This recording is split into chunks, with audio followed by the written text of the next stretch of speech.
Hello everyone, Loganator here, and welcome back to Kerbal Space Program.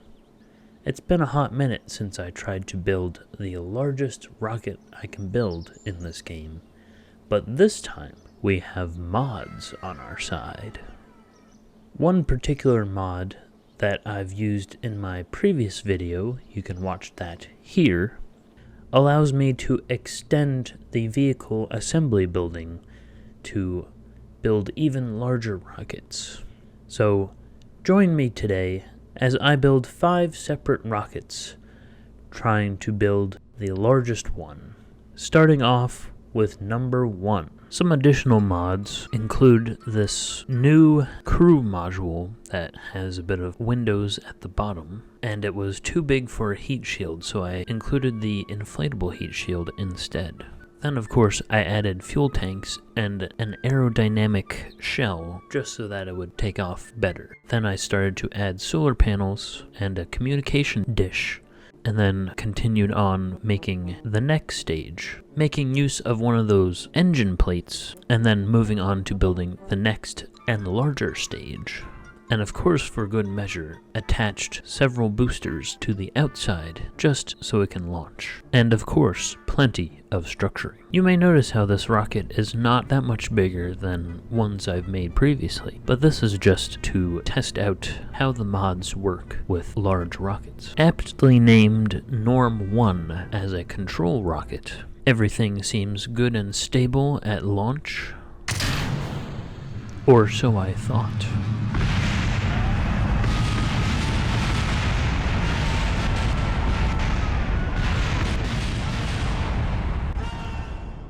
Much of the modded material seems to fly off in slow motion as if it was in zero gravity, even though we are still on Kerman.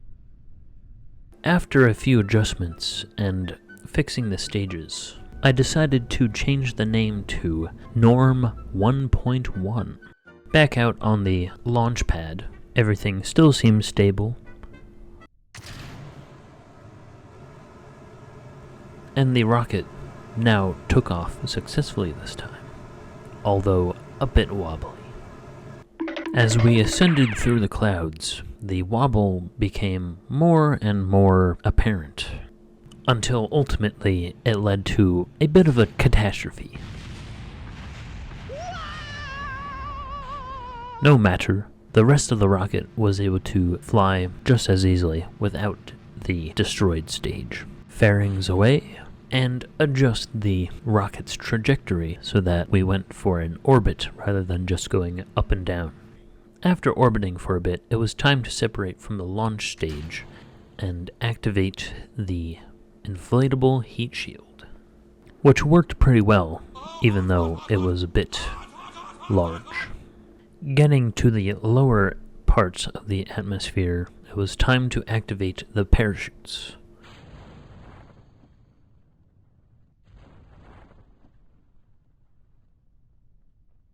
Detaching of the heat shield, which of course exploded when it hit the ground, and a nice soft landing.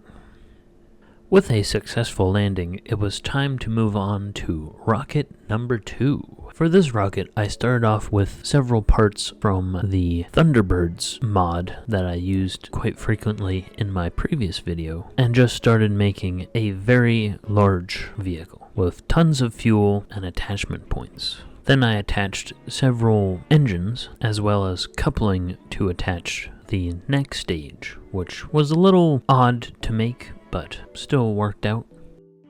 Added the engines, and then added coupling for the next stage, and then added more boosters to the bottom of that. Then added coupling for more boosters, and attached several engines as well as even more solid rocket boosters, aerodynamic covers for everything, and then plenty of structuring. Now that it is finally made, I decided to call it Big Chungus, obviously, and head on out to the launch pad. Out on the launch pad, it was immediately an issue, as the spacecraft not only collapsed under its own weight, but my computer was very slow at rendering it.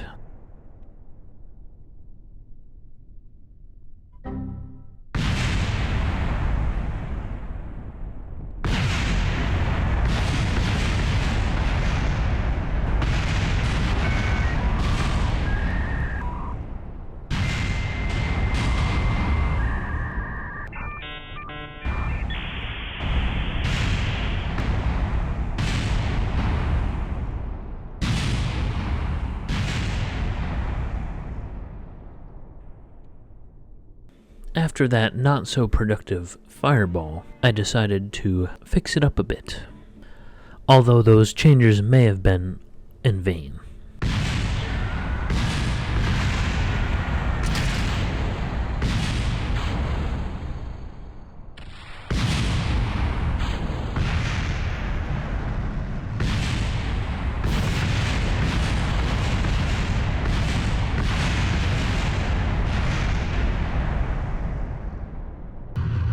But hey, the Kerbal survived. I gave it one more try, but alas, it met a similar destructive outcome.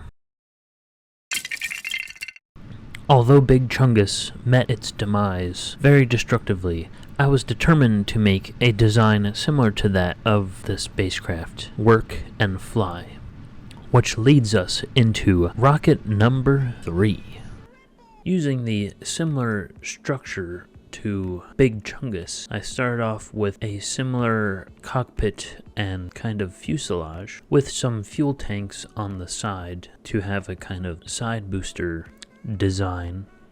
Then attach the engines, then attach coupling, and then the fuel tanks for one of the support stages.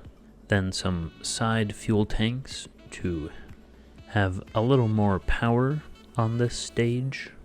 Then widening the fuel tanks, making a few adjustments, and adding some boosters, changing the boosters for engines, making the spacecraft overall aerodynamic, at least for going through the atmosphere, then adding coupling and boosters to be the first stage, essentially.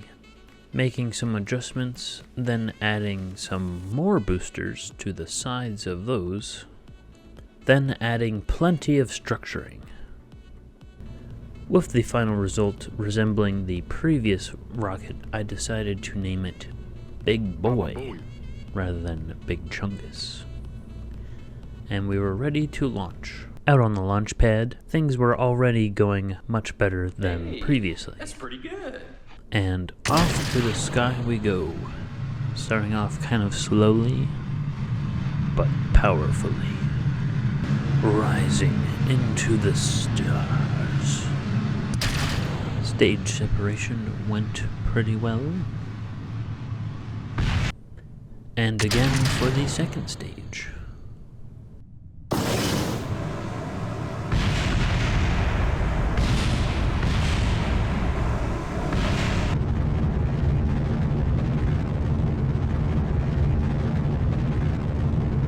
Look at the colors on those boosters. Now that we got high enough, it was time to deploy the solar panels. But it appeared that the engines of the final stage were not strong enough to keep Big Boy in space. So even with them lit, it started to return to Kerman. And as I was not prepared for it to return to Kerman, it was kind of a rough landing.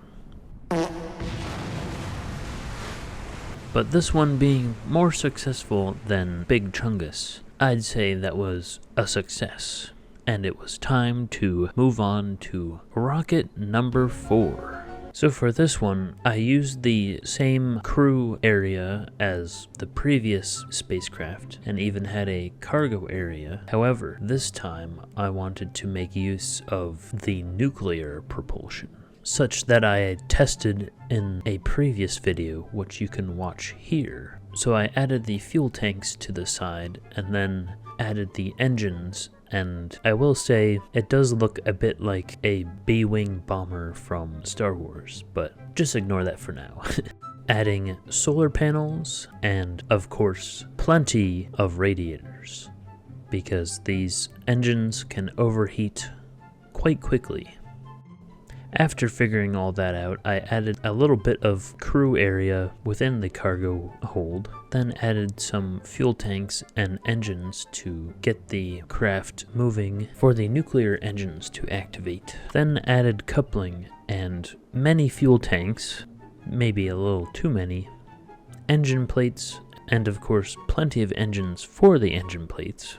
Then added some solid rocket boosters, and then decided to remove those and put in another pair of engine plates and more engines to make the initial ones more so like boosters. Then added plenty of structuring, and here we have the final massive result. And because it was so tall, I thought an apt name for it was to call it Skyscraper 1.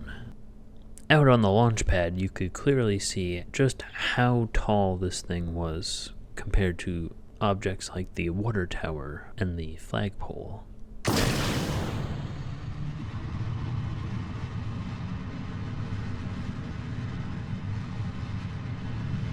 But unfortunately, the size did not help it take off, especially since it made the craft very, very wobbly. So wobbly, in fact, that it actually destroyed the rocket.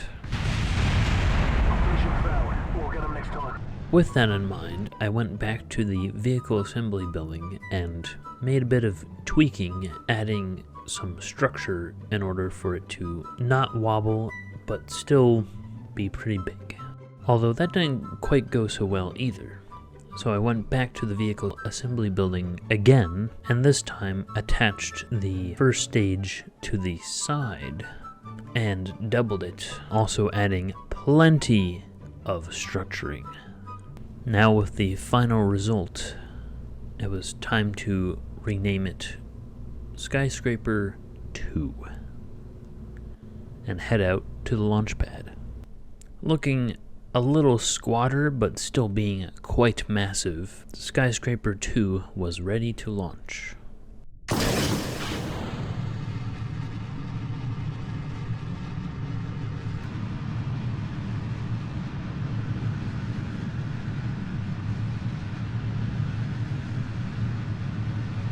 Having a massive list of rocket fuel usage, you can see on the left-hand side, it took off pretty smoothly. However, when it came to stage separation, things did not go so well.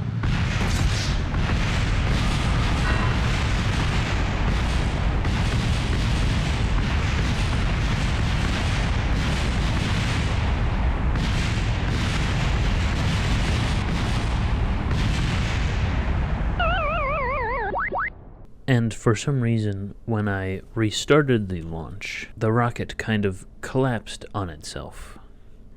And again. Until finally I could launch again with no issues.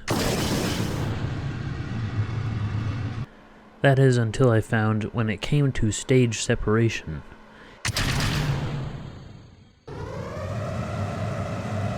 a pair of the first stage boosters did not attach to the coupling correctly, so they were firmly attached to the rest of the rocket. But since they weren't in the way, I decided to go ahead anyway. I opened up the solar panels to charge the nuclear engines, and then opened up all the radiators. After a bit of charging, I decided to use the middle boosters to move it forward, but a bit of a attachment hiccup led to a bit of a problem.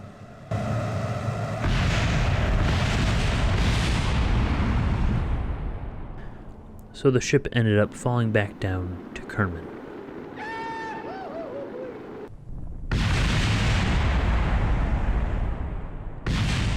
But surprisingly, the Kerbal survived. But after all those mishaps, it was time to move on to rocket number 5.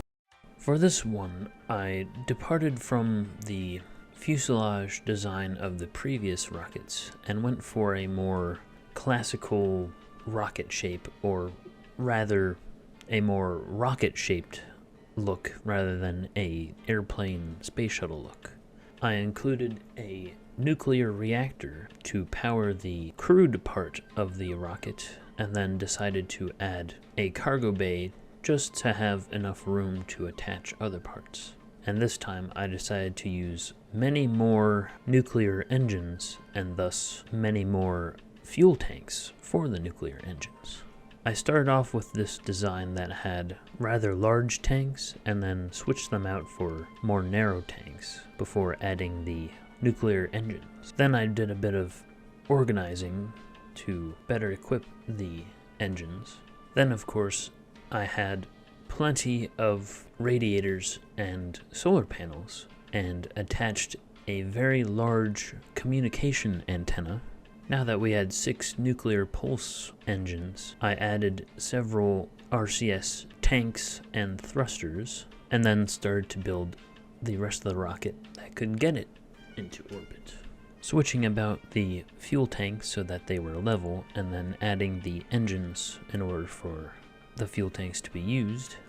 And then with some coupling, I added more fuel tanks underneath the nuclear propulsion, as well as engine plates for those fuel tanks, and many rocket engines.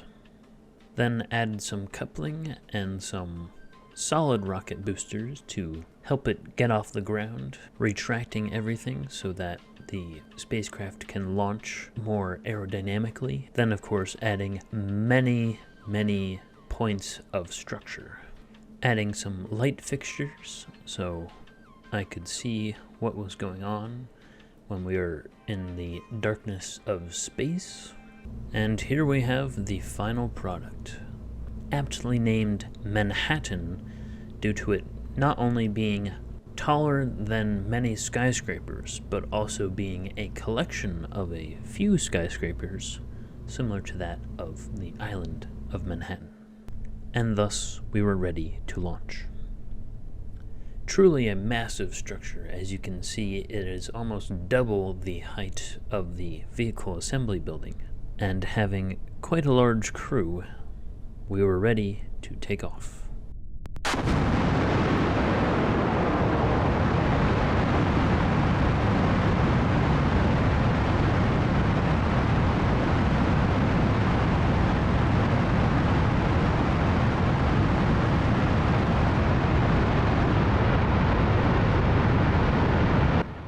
Started out a little iffy, but eventually corrected itself, and we were off.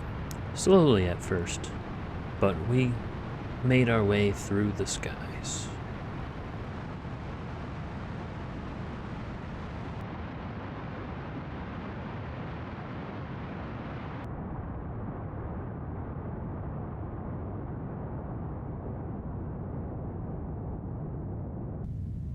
Decoupled the solid rocket boosters and continued onward until we were just high enough that I could extend the solar panels, which I used to charge all 7 reactors, as well as activate all the radiators that might have not been enough for how many nuclear engines there were, and then was able to successfully activate the nuclear engines. I was not familiar with how to use these particular ones, so I was not prepared for them to kind of do this flashing method, but hey, they were working. Although I was able to successfully get the engines to activate, my trajectory was not best suited for continuing nuclear-powered flight, so the craft was already doomed before I even turned on the engines. With this fiery end, I hope you enjoyed the video and consider hitting the like button and sharing it with a friend. And if you want to stay up to date with my latest uploads, consider subscribing as well. Thank you for watching, and I will see you next time. Bye everyone!